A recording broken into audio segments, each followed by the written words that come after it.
If you were going to make a coconut daiquiri, it would be so easy to rock out your favourite coconut rum with a bit of lime juice and sugar. There is nothing wrong with that. In fact, if you made me a coconut daiquiri, a 2-1/2 coconut daiquiri using Coconut, I would not only demolish it, I would come back for a second and third. But what if we added a couple of little extra layers and an extra dimension to the cocktail?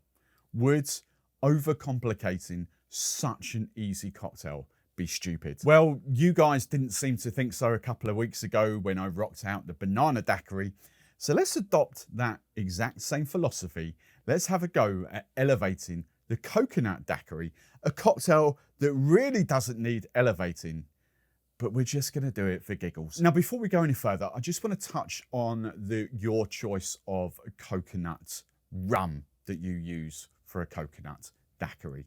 If you are on my email list, a couple of weeks ago, you would have seen my coconut rum blog where I walked you through the differences between coconut rums, coconut spirit drinks, and coconut liqueurs. I thought it was quite a good blog. I got lots of email replies to that.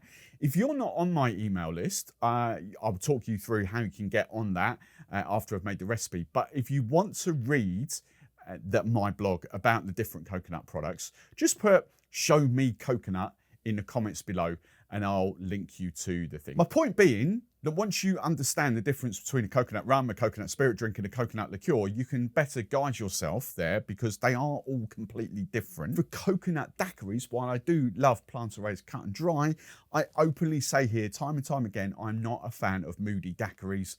I call moody daiquiris aged rum daiquiris. I much prefer light and bright daiquiris. So for me, with all the products I've got here, I would actually use Coconut as my just basic coconut rum of choice. It's not what I'm going to be using in this video, but if you just went for a simple coconut daiquiri, that is what I'd use. But in the email that I sent out, I made a very controversial claim about what I would actually buy if you only gave me one choice. So that's another reason for you to ask for the email. So let's put the Coconut to one side. That is not coming out to play in this video. Instead, I am going to use something else. But what we're going to do first is have a base rum.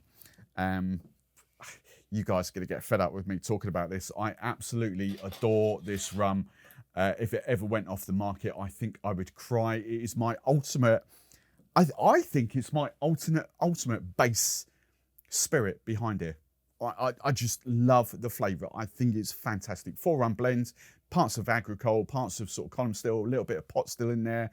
It's all unaged except for a tiny component of aged Don Republic, but you've got Swaziland Reunion, Don Republic and Jamaican rum in here. Absolutely fantastic and delicious. So I'm just going for 30ml. 1 ounce of Mr. Daiquiri's Stella. Then I'm going to complement that with some of my homemade falernum. I've talked about this loads. Falernum, if this is the first time ever watching my videos, essentially it's John at Goldstone's lime and ginger rum at the base of it.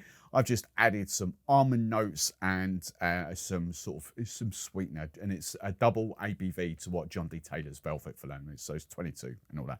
But you know, if you're buying John D. Taylor's Velvet Falernum, just it's probably, I haven't done the bricks on this, but John D. Taylor's would be slightly sweeter.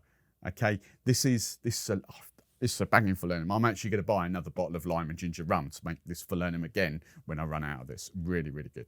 So I just want 10ml. Right, and now my coconut comes out to play. And while I've got it here, this would be what I would use. It is bracketed under the coconut liqueur. So it's a coconut rum liqueur in here. Okay, it's not a spirit drink. You can find out why it's not a spirit drink and why it's a liqueur if you get your hands on that email. But this is what I'd use in this. It's a lower ABV, but it really bumps in coconut. It's absolutely delicious, this stuff.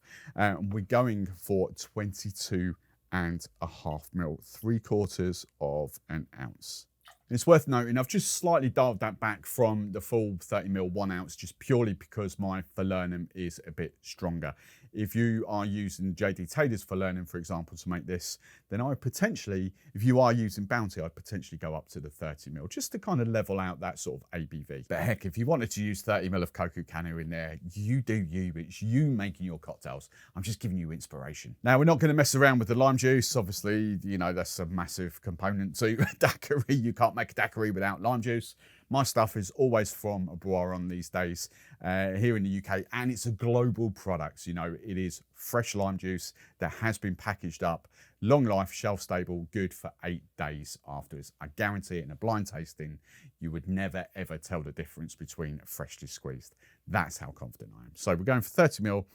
1 ounce of lime juice. But look, if you don't make that many cocktails, just buy fresh limes. It's that simple. But I say if you're making volumes, if you're making lots of cocktails, it's so much cheaper to buy products like that than buy lots and lots of limes. Now we're still going for the ultra basic ingredients now. This is just a 2-to-1 sugar syrup. We're just doing 10ml of that. But now we're going to start to have a little play with a couple of different flavors. So it is important not to make your base sort of coconut daiquiri part too sweet. If I just use all out coconut rum, I don't think this would work. You probably see how, let's just turn it around. I'm bringing out pandan syrup now. But my point being, if you know, coconut rums are a lot sweeter than normal rum. So the Stella doesn't bring sweetness at all, it just brings rum. We have got a liqueur in there, we have got some falernum, so we have already got a little bit of sweetness in there. But bearing in mind, even if you did use a product like Coconut Canu and you did a full 60ml, 2 ounces, instead of doing a split base, that is going to be a damn sight sweeter. So you'd need to balance your sugar and maybe this even more. Maybe you might only need like 5ml of sugar if you're using a product like this and a flavour enhancer like this pandan from 1883. So what is pandan? It's been on my radar now for 4 or 5 years. I'm actually going to talk about him in the next video that I'm shooting, but I first came about it at a cocktail bar that I visited many, many times. It's probably my easiest tiki bar to get to from where I actually live. He's a good friend of mine, but he kind of made me aware of this flavour, shall we say, quite a few years ago. Pandan is a Thai or indigenous to that sort of neck of the woods, Malaysia and Thailand and that in Asia, those parts of Asia essentially. And it gives off this, so it's a leaf, and it gives off when you kind of infuse it in that. I've even got a pandan vodka that I haven't got out to play yet down there. But when you infuse it, it brings out this biscuity nuttiness that just complements coconut so well. You get slight hints of coconut in there, but you also get vanilla-iness coming out of well. And as far as tropical cocktails go, I don't know whether pandan's going to explode. This is, I think, the 3rd brand that I've seen out now bring out a pandan flavour to the UK. Whether we're going to see, there's more brands, let's put it like this, there's more brands doing pandan at the moment than there is dragon fruit, which I'm quite amused by. So I don't know how this is going to go, but I flipping love this stuff. It is, as I say, this biscuity, nutty, vanilla-y coconut. I just think it's fantastic. It is green, so we are going to make a green coconut daiquiri, but we are just going for 10ml. Now for the last ingredient, you will have never seen me do super juice on this channel. I don't believe in super juice, essentially, when we've got products like that that are dirt cheap to buy. I just don't believe in it. I don't think it tastes as good, you know, and when you faff around the time, it's just a time versus money thing, and actually that's not more expensive. But you can elevate citrus notes very, very easy with products we've got available in the UK. I'm getting out Miss Better's Lime Leaf Bitters, and these are just going to amp the citrus flavours just very, very slightly and give us this little sort of citrusy tang, which I really like for that. So I'm just going for, I call it a pipette, but it's technically a half a pipette. And then glass choice, this time been nicely chilling down again from artists. Thank you very much, artists. Big part of this channel, artists with all their glassware, fantastic glassware and cocktail tools and stuff like that. This is the back, it's a Luigi Bormioli glass. It's the back wine cocktail glass, about 8 3/4 ounces. perfect for daiquiris. And do you need to garnish this? Daiquiris, they're low maintenance drinks, so I don't think you need to garnish at all. But for the thumbnail, to make it look more pretty, I might stick a lime leaf in there just for the photo. Heck, if I could get pandan, if I was down in London and I had access to a Thai importer, I might even go the whole hog with like a pandan leaf on there as well. But for 99.999% of you, either don't garnish, wedge a lime, mint leaf. Now, if you like me, if you like my style of cocktails, I do have a free PDF ebook that you can download where I'll show you how to riff up 10 of my favorite cocktails. To get that link, there'll be a link in the description, a link in the pinned comment, or you can scan that QR code, and that is how you get on my email list. The first time I tried this, it blew my little mind. You know, I'm one of these people that doesn't give myself enough credit half the time for what I actually create, because I think that is competition worthy. I really do. I've judged loads of competitions. I've tasted lots of entries to competitions, but it's never really been my thing. I've never really entered them, probably because of lack of self-belief in life. But that is a stunning cocktail. I know if I was running a bar and I put that on the menu, I know I'm going to sell that by the gallon load. That is absolutely fantastic. Let's give you the highlights here. We've got a soft coconut layer to it, but the coconut is there. The pandan, just that 10 ml of pandan, gives it this lovely biscuity, vanilla-y kind of twist to the coconut. We've got those big funk notes coming out from the rum. The citrus is beautifully well balanced. You just get this little tiny note of super elevated sort of citrus in there that you're thinking, you might be thinking, is that super juice? But it's not. It's just like an elevated citric kind of note. There's not too much different there to a standard coconut daiquiri, but with a couple of just little tweaks, that's the sort of cocktail that is just going to impress customers, impress friends and family, and might even win you a competition or two. I flipping adore that. God damn, that's so good. Now I want to hear from you guys.